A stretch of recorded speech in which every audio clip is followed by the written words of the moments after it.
दिल्ली के एक पुराने मोहल्ले में शर्मा परिवार रहता था। घर में कुछ 5 लोग थे। दादाजी, दादी, पिता रमेश शर्मा, माँ सविता और उनका बेटा आरव। शर्मा परिवार कभी बहुत खुशहाल था, लेकिन पिछले कुछ सालों में घर में दूरी बढ़ने लगी थी। हर कोई अपने अपने काम में इतना व्यस्त हो गया था कि बात तक कम होने लगी थी। दादाजी हमेशा पुरानी यादों में खोए रहते थे। उनके कमरे में एक पुरानी दीवार घड़ी थी जो अब ठीक से चलती नहीं थी। फिर भी वे उसे रोज देखते और कहते, ये घड़ी भी हमारे परिवार जैसी हो गई है। चल तो रही है, पर सही समय नहीं बता रही। रमेश शर्मा अपने ऑफिस के काम में व्यस्त रहते थे। सविता घर संभालते संभालते थक चुकी थी।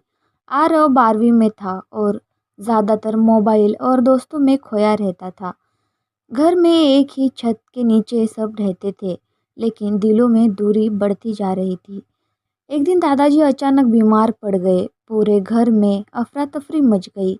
अस्पताल ले जाया गया। डॉक्टर ने कहा उम्र हो गई है, अभी इन्हें ज़्यादा देखभाल और परिवार का साथ चाहिए। ये सुनकर रमेश पहली बार चुप हो गए। कविता की आंखें भर आई। आरव भी डर गया। उस रात आरव दादाजी के कमरे में गया। उसने वही पुरानी घड़ी देखी। धूल जमी हुई थी, लेकिन टिक टिक की हल्की आवाज़ अभी भी आ रही थी। आरव ने पूछा, दादाजी ये घड़ी इतनी पुरानी क्यों रखी है? दादाजी मुस्कुराए और बोले, ये घड़ी तुम्हारे जन्म के दिन खरीदी थी। मैंने सोचा था कि ये हमारे परिवार का समय हमेशा जोड़ कर रखेगी। फिर उन्होंने एक बात कही जो आरव के दिल में उतर गई। अगर घड़ी रुक जाए तो उसे फेंका नहीं जाता बेटा, उसे ठीक किया जाता है। वैसे ही परिवार भी होता है। अगले दिन आरव ने खुद घर के छोटे छोटे काम करने शुरू किए।